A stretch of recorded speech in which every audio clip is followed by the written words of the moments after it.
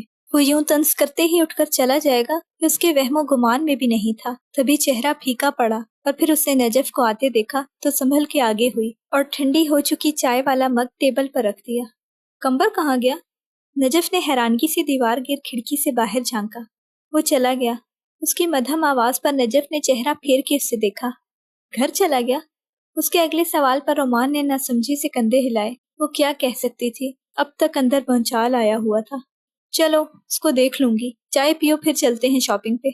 Najaf نے اس کے سامنے تازہ چائے کا کپ رکھا اور اس کے برابر آ بیٹھی، جبکہ ایک نظر لکڑی کے بند دروازے کو دیکھ کر رومان نے اس کے ہاتھ سے کپ لے کر ہونٹوں سے لگا لیا، جیسے کسی مصرے کو تراشا نہ گیا ہو۔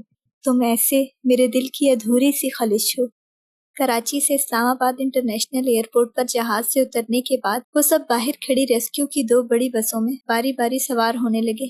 بیٹھنے سے قبل نجف نے اپنا اور رومان کا سامان رکھوایا اور پھر اندر چڑھتے ہی ایک نظر سب پر ڈالی۔ وہ اس ٹیم کی لیڈ کرنے والی تھی، یعنی سارے 12 لوگ اس کی ذمہ داری تھے۔ تبھی اچھی طرح گننے اور ہاتھ میں تھام رکھے نوٹ پیڈ پہ سب کے نام کے ساتھ ٹک کا نشان لگانے کے بعد دروازہ بند کر کے اس نے ڈرائیور کو چلنے کا کہا اور خود سب سے پہلی سیٹ پر رومان کے ساتھ بیٹھ گئی۔ ایئرپورٹ سے نکلتے ہی دوسری بس بھی ان کے ساتھ شامل ہو گئی، جس میں ان کے سینئرز بیٹھے تھے، جبکہ اس بس میں صرف نجف سینئر تھے۔ رومان نے اس کے 1 سال بعد یہاں جوائن کیا تھا۔ میر پور پہنچتے ساتھ سب نے پہلے ریسٹ ہاؤس میں اپنی اٹینڈنس پر سائن کرنے ہیں۔ نجف نے چہرہ پھیر کے ایک بار پھر سے سب کو یاد دہانی کروائی اور پھر سفر شروع ہو گیا۔ باتوں اور کہکہوں میں شروع ہونے والے سفر میں وہ سب کی باتیں دھیان سے سن کر جواب دیتی اور نئی جانے والی ٹیم کو ساتھ ساتھ ساری معلومات بھی فراہم کرتی۔ اور جب سب ہو گیا تو رومان نے اس کے لیے کھڑکی والی سیٹ چھوڑ دی، کیونکہ درے نجف کو سفر کھڑکی والی سیٹ کی طرف بیٹھ کے کرنے کی عادت تھی۔ باقی ماندہ سفر سب نے بہت ہلا گلا اور شور اور ہنگامہ مچایا، مگر نجف خاموشی سے خوبصورت نظاروں کو دیکھتی رہی۔ اسے سفر خاموشی سے باہر دیکھتے ہوئے کرنا پسند تھا۔ اسے اس بات میں ہرگز دلچسپی نہیں تھی کہ ابھی کہاں ہے، کون سا رستہ آیا، منزل کتنی دور ہے۔ اس کے مطابق جب منزل آنی ہوگی وہ آ جائے گی۔ منزل کی فکر کے بجائے سفر کی خوبصورتی کو سراہنا چاہیے، یہ درے نجف کا مقولہ تھا۔ نجف، برابر بیٹھی رومان نے باہر کے نظاروں میں محو نجف کی سوچوں میں خلل ڈالا۔ قمر کا دوست واپس چلا گیا؟ اس کے سوال پر نجف صرف ایک پل کو ٹھہری۔ شاید تبھی تو قمر ہوٹل سے اپنے گھر شفٹ ہوا ہے۔ اس کی تصدیق پر رومان نے بغور اس کے چہرے کو دیکھا۔ تمہیں دکھ تو نہیں ہوا؟ رومان کے سوال پر نجف نے اسے ایسی نظروں سے دیکھا جیسے وہ پاگل ہو گئی ہو۔ دماغ سیٹ ہے؟ دوست وہ قمر کا ہے اور جانے کا دکھ میں لگا لوں؟ پاگل نہیں ہوں میں۔ حسب عادت اس نے تپ کر کہتے ہوئے رومان کو ہلکا پھلکا کرنا چاہا، مگر رومان کوئی اور نہیں، اس کی دوست تھی۔ دوست بھی وہ جو ابو تراب کی جانب اس کی جھکاؤ اور دلچسپی کا سبب جانتی تھی۔ میں ٹینشن کی بات کر رہی تھی، تم اس کی وجہ سے کافی ڈسٹرب لگ رہی تھی مجھے۔ رومان نے اس کا ہاتھ تھپ تھپایا۔ میں ڈسٹرب تھی اور وجہ تم جانتی ہو۔ اب اگر کوئی میری موجودگی اور باتوں سے غیر آرام دہ ہو تو تمہیں کیا لگتا ہے میں کیا کروں گی؟ آہستگی سے کہتے ہوئے اس نے سوالیہ رومان کو دیکھا۔ تو تم دوبارہ ایسے انسان سے خواہ بات کرنے کی کوشش نہیں کرو گی، تمہاری یہی فطرت ہے۔ رومان نے مسکرا کر اس کو یاد دلانا چاہا۔ اب مجھے سکون سے قدرت کے نظارے انجوائے کرنے دو۔ مسکراتے ساتھ اس نے چہرہ کھڑکی کی جانب کر لیا، مگر چہرے پہ در آئی مسکراہٹ نے سمٹنے میں لمحہ نہیں لیا۔ راستہ کئی گھنٹوں پر محیط تھا، اسی لیے سب بے حد اطمینان کے ساتھ اپنی باتوں میں مصروف تھے۔ جب میر پور میں داخل ہوئے تو بتا دینا مجھے، رومان نے اسے کہہ کر کانوں میں ایئر پوڈز لگاتے ہوئے سیٹ کی پشت سے ٹیک لگا کر آنکھیں موند لی۔ سب کے ہلے گلے اور شور شرابے میں وقت گزرنے کا کسی کو احساس نہیں ہوا، خصوصاً نجف کو، جس نے ایک بار بھی باہر کے نظاروں سے غفلت نہیں برتی تھی۔ صرف کھانے کے لیے سڑک کنارے بنے ڈھابے پر بس وقتاً فوقتاً رکتی رہی تھی۔ اسلام آباد کی حدود سے نکلنے کے بعد بس مانسہرہ، مظفر آباد، میر پور ایکسپریس وے سے سفر طے کرتے ہوئے کئی گھنٹے کے سفر کے بعد بالآخر آزاد کشمیر میں داخل ہو گئی تھی۔ یو ٹرن لینے پر سامنے ہی چاندی کے ساتھ انگریزی میں بڑے بڑے حروف کے ساتھ الفاظ کنندہ تھے، Azad government of the state of Azad Jammu and Kashmir, welcome to Mirpur, the land of peace and prosperity. Najaf نے ان حروف کو پڑھتے ہوئے اپنے برابر بے خبر سوتی رومان کو جگایا اور باقی سب اپنا سامان سمیٹنے لگے۔ سبزے اور پہاڑ پہ میر پور کی باقی آبادی سے قدرے ہٹ کر اس ریسٹ ہاؤس کے سامنے بس رکی جس میں ان کا پڑاؤ تھا۔ بس کا دروازہ کھلتے ہی سب سے پہلے نجف نیچے اتری اور پھر باقی سب اپنا سامان سنبھالتے باری باری اترنے لگے۔ دوسری بس میں سینئرز کو نکلتے دیکھ کر سب نے بیک وقت سلام کیا اور پھر سب آگے پیچھے اندر ریسٹ ہاؤس میں داخل ہو گئے۔ کئی گھنٹوں پر محیط سفر بالآخر تمام ہو گیا تھا۔ اسے اپنے کیمپس کے لیے جگہ کی تلاش میں باہر نکل کر علاقہ دیکھنا تھا۔ کراچی کی نسبت یہاں بہت خوشگوار اور قدرے ٹھنڈا موسم تھا۔ اس نے سیاہ ٹراؤزرز پہ سیاہ گھٹنوں سے قدرے اوپر تک کڑاہی والی شرٹ پہن رکھی تھی، جبکہ کندھے پر کیچر کے ساتھ جکڑے سنہری بالوں کی لٹیں ہمیشہ کی طرح اس کے چہرے پر پڑ رہی تھی، جنہیں ہموار راستے پر چلتے ہوئے وہ بار بار پیچھے کر رہی تھی۔ پاؤں میں پہنے سنیکر سے راستے میں آئے پتھر کو غیر ارادتاً سائڈ پہ کر کے ہٹاتے ہوئے اس نے یوں ہی چہرہ پھیر کے نیچے جھانکا۔ وہ خود قدرے اونچائی پر تھی، تبھی اس کی نگاہ سبزہ زار اور جنگلات میں کھڑے مرد تک گئی۔ وہ جو آگے بڑھنے لگی تھی بڑھ نہیں سکی۔ اس شخص کا نیم رخ چونکا دینے والا اور دیکھا دیکھا سا تھا، تبھی اس کا منہ حیرت سے کھل گیا۔ تیز قدموں سے وہ کنارے تک آئی۔ آپ یہاں کیا کر رہے ہیں؟ جانی پہچانی قدرے اونچی حیرت میں ڈوبی آواز پر کینوس پر چلتا برش والا ہاتھ تھما اور پھر اس شخص نے سائڈ پہ چہرہ پھیرا۔ ڈھلان کے اوپری سرے پر کھڑی عورت اسے حیرت سے دیکھ رہی تھی، جبکہ برش ہاتھ میں تھامے گردن اٹھا کر اونچائی پہ دیکھتے مرد کی حیرت اس سے کہیں زیادہ شدید تھی۔ اس کو متوجہ پا کر وہ عورت تیز قدموں سے ڈھلان سے یوں نیچے اترنے لگی جیسے بالا خانے سے زینہ اتر رہی ہو۔ اس کے تیز قدم اس ششتر مرد کے قدموں سے قدم بھر دور آ کر تھم گئے۔ آپ یہاں کیا کر رہے ہیں؟ سب بھول بھال کر وہ اسی حیرانگی سے اپنا سوال دہرا رہی تھی جو چہرے پر رقم تھی۔ ان پھیلی سیاہ آنکھوں میں ارتعاش ہوا اور پھر گردن پھیر کے اس نے کینوس کی جانب دیکھا۔ پینٹنگ۔ سنبھل کے ایک لفظی جواب پر اس عورت کا جوش سے تمتماتا چہرہ ماند ہوا۔ آپ تو اپنے ملک واپس نہیں چلے گئے تھے؟ اس شخص کو انہی بے تاثر تاثرات کے ساتھ چہرہ جھکاتے دیکھ کے آہستگی سے پوچھا، جس پر مقابل نے محض نفی میں سر ہلانے پر اکتفا کیا۔ قمبر کو نہیں معلوم کہ آپ یہاں ہیں؟